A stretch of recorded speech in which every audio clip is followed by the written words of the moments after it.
আসসালামু আলাইকুম রহমতুল্লাহি ওবরকাতুহু। সম্মানিত দর্শক, বাংলাদেশে শেখ হাসিনার বিচারের তোড়জোড় চলছে এবং এটা যেন তেন বিচার নয়। বাংলাদেশে যে একটা আদালত রয়েছে, হাইকোর্টের একটা বেঞ্চের মর্যাদা সম্পন্ন ট্রাইব্যুনাল, মানবতা বিরোধী অপরাধ ট্রাইব্যুনাল। তো এই যে আন্তর্জাতিক মানবতা বিরোধী অপরাধের যে ট্রাইব্যুনাল, সংসদের একটি বিশেষ আইন দ্বারা এই ট্রাইব্যুনালটি গঠিত হয়েছিল শেখ হাসিনার জামানাতে, মূলত জামাতের নেতাদের বিচার করার জন্য। এবং এই ট্রাইব্যুনালে জামাতের শীর্ষ নেতাদেরকে এই ট্রাইব্যুনালের অধীনে যে বিচার কার্য, তো সেই বিচার কার্যের মাধ্যমে অনেককে ফাঁসিতে ঝুলানো হয়েছে, কাউকে কাউকে যাবজ্জীবন কারাদণ্ড দেওয়া হয়েছে। বিএনপি নেতা সালাউদ্দিন কাদের চৌধুরী এবং আব্দুল আলিম, তাদেরকে এই অপরাধে ফাঁসিতে লটকানো হয়েছে। তো এই বিচার প্রক্রিয়া যখন চলছিল,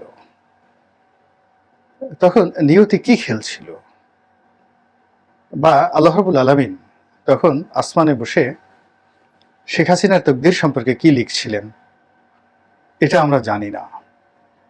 বা এখন এই যে ট্রাইব্যুনালে যা কিছু হচ্ছে, এটির শেষ পরিণতি কি, এবং এটি নিয়ে মহান আল্লাহ রাব্বুল আলামিনের ইচ্ছা কি হতে পারে, এর মধ্যে প্রকৃতির কি লীলা খেলা রয়েছে, ইসলামী শরীয়তের কি বিধান রয়েছে, মারেফতের কি বিধান রয়েছে, এই বিষয়গুলো যদি আমরা চিন্তা ভাবনা করি, জমিনে অহংকার করার দুঃসাহস কোনো মানুষ দেখাবে না।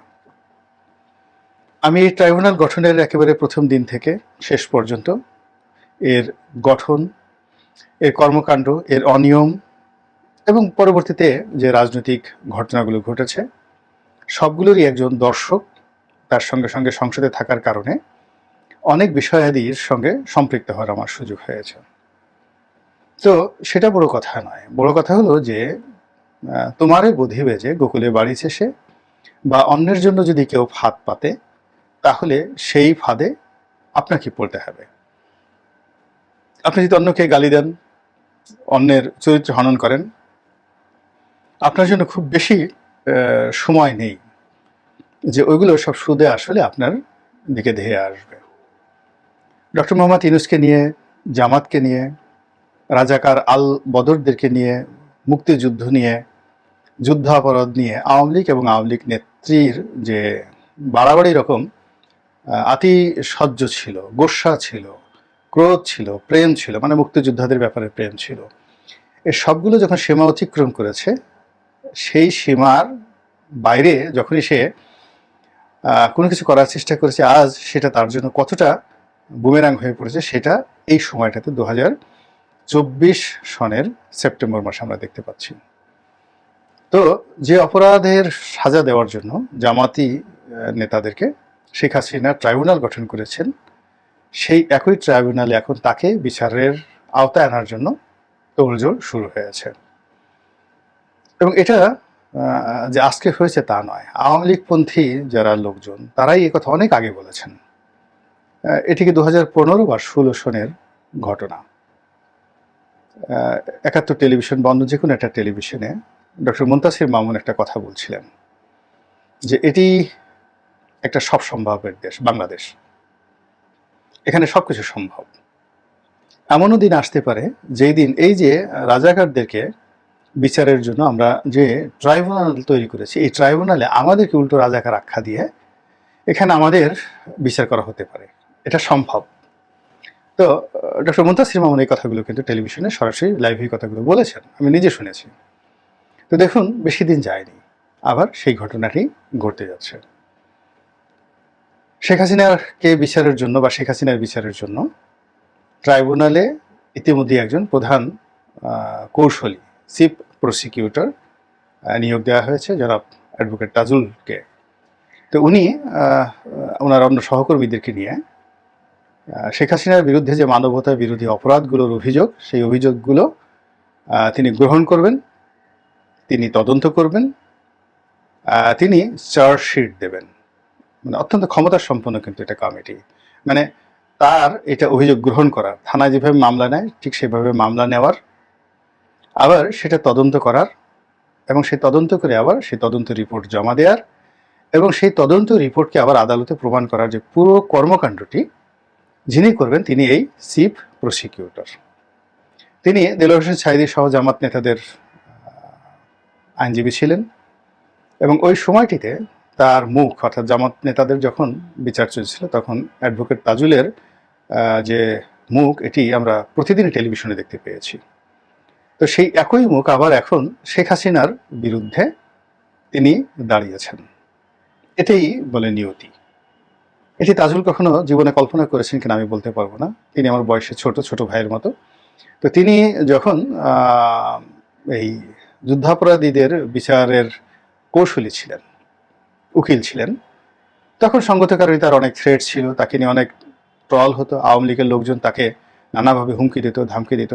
তো ওই সময়টাতে তার মধ্যে যে একটা ইনফেরিয়ার কমপ্লেক্স ছিল, ভয় ছিল, আতঙ্ক ছিল, সেই আতঙ্কের মধ্যে তিনি কি কখনো স্বপ্নে কল্পনা করেছেন যে আগামী দিনে এই ট্রাইব্যুনালে শেখ হাসিনার বিচার হবে এবং সেই বিচারের প্রধান কৌশলী তিনি হবেন, চিফ প্রসিকিউটর তিনি হবেন? কিন্তু বাস্তবে আমি শিওর যে তিনি সেটি কল্পনা করেননি কখনো, কিন্তু আজ সেই ঘটনাটাই ঘটছে। তো ট্রাইব্যুনাল তার কর্মকাণ্ড শুরু করেছে। অভিযোগ এখন বিভিন্ন জায়গা থেকে অভিযোগ তিনি গ্রহণ করছেন। মূলত সেই শেখ হাসিনার শাসনামল 2009 থেকে এখন পর্যন্ত যত মানবতা বিরোধী অপরাধ হয়েছে, সেগুলো গুম হোক, হত্যাকাণ্ড হোক, আয়নাঘর হোক, কিংবা একেবারে শেষের দিকে জুলাই এবং আগস্ট মাসে রাজপথে যে হত্যাকাণ্ডগুলো হয়েছে শেখ হাসিনার নির্দেশে, তো এই বিষয়গুলো নিয়ে তিনি যদি মামলা করতে চান তাহলে কয়েক হাজার অপরাধের যাকে বলে অভিযোগ তিনি পাবেন। এবং এই কাজ কয়েক হাজার অভিযোগের নিষ্পত্তি করতে তাকে কতদিন সময় লাগবে আমি বলতে পারবো না, কিন্তু শেখ হাসিনাকে ইচ্ছা করলে সেই অপরাধের দায়ে কয়েক হাজার বছর ধরে মানে তার যদি জেলখানায় রাখতে চান কয়েক হাজার বছরের কারাদণ্ড হবে। আর যদি ফাঁসিতে লটকাতে চান তাহলে 1000 বার থেকে ফাঁসিতে লটকালেও এই অভিযোগগুলো নিষ্পত্তি হবে না। এত অভিযোগ ট্রাইব্যুনালের কাছে রয়েছে, এবং একেবারে চাক্ষুষ তথ্য এবং প্রমাণ সহ। 71-এর যে প্রমাণ ছিল সেটি অনেকটা অস্পষ্ট, এবং এগুলো নিয়ে অনেক প্রশ্ন করার সুযোগ ছিল। কিন্তু শেখ হাসিনার বিরুদ্ধে যে অভিযোগগুলো সেইগুলো আলটিমেটলি একেবারে হাতে কলমে ডকুমেন্ট মানে একেবারে তথ্য এবং প্রমাণ সহ সব কিছুই ট্রাইব্যুনাল ইচ্ছে করলে গ্রহণ করতে পারবে, অকাট্য যুক্তি সহকারে এগুলো উপস্থাপন করা যেতে পারে। তো এই বিচারে যখন তোড়জোড় চলছে তখন শেখ হাসিনা ভারতে, এবং শেখ হাসিনার যে বিচার, সেই বিচার করার জন্য বাংলাদেশ থেকে ওয়ারেন্ট ইস্যু করে তাকে আনতে হবে এবং ভারতকে প্রত্যাবর্তন করতে হবে শেখ হাসিনাকে বাংলাদেশের নিকট। এখন এগুলোর ব্যাপারে অনেকগুলো আন্তর্জাতিক আইন রয়েছে এবং ভারত এবং বাংলাদেশের কূটনৈতিক সম্পর্ক রয়েছে। এখানে দুটো দেশের সরকারের যে সম্পর্ক এটা অনেক নির্ভর করে। এখানে ডক্টর মোহাম্মদ ইউনূস উনি কি আসলে শেখ হাসিনাকে আনতে চাচ্ছেন বা বিচার করতে চাচ্ছেন কিনা, এটা একটা বড় প্রশ্ন। দ্বিতীয়ত তিনি সেটি পারবেন কি পারবেন না, এটাও একটা প্রশ্ন। তার সে দক্ষতা, সাহস, যোগ্যতা বা সময় এটা হবে কিনা, এই জিনিসগুলো ডক্টর মোহাম্মদ ইউনূসের পক্ষ থেকে নিশ্চিত করতে হবে। অন্যদিকে ভারত বাংলাদেশের সাথে সম্পর্ক স্থাপন করার জন্য শেখ হাসিনাকে প্রত্যার্পণ করবেন কিনা, কিভাবে করবেন, কখন করবেন, এই বিষয়গুলোর উপরে মূলত এই যে ট্রাইব্যুনালে যা কিছু হচ্ছে এটার ভবিষ্যৎ নির্ভর করবে। যদি শেখ হাসিনাকে পাওয়া যায়, আনা যায়, তখন এক ধরনের ইতিহাস তৈরি হবে। আর যদি ভারত শেখ হাসিনাকে না পাঠায়, কিংবা ভারত এখানে আরও মন্দ কিছু করে, রূঢ় কিছু করে, নেতিবাচক কিছু করে, তাহলে দেখা যাচ্ছে যে এই ট্রাইব্যুনাল নিয়ে যে তোড়জোড় চলছে এটির আবার অন্য নিয়তি হতে পারে, এটির আবার অন্য ইতিহাস তৈরি হয়ে যেতে পারে। ভবিষ্যৎ সম্পর্কে আমরা কিচ্ছু জানি না। ভবিষ্যতের জ্ঞান একমাত্র আল্লাহ রাব্বুল আলামিন জানেন, এবং তিনি জানেন এই ট্রাইব্যুনালের ভাগ্যে কি আছে, ডক্টর ইউনূসের ভাগ্যে কি আছে, তাজুল সাহেবের ভাগ্যে কি আছে, শেখ হাসিনার ভাগ্যে কি আছে। আমরা শুধু চাই আমাদের দেশ ভালো চলুক, সুখে থাকুক, শান্তিতে থাকুক। আসসালামু আলাইকুম রহমতুল্লাহি ওয়া বারাকাতুহু।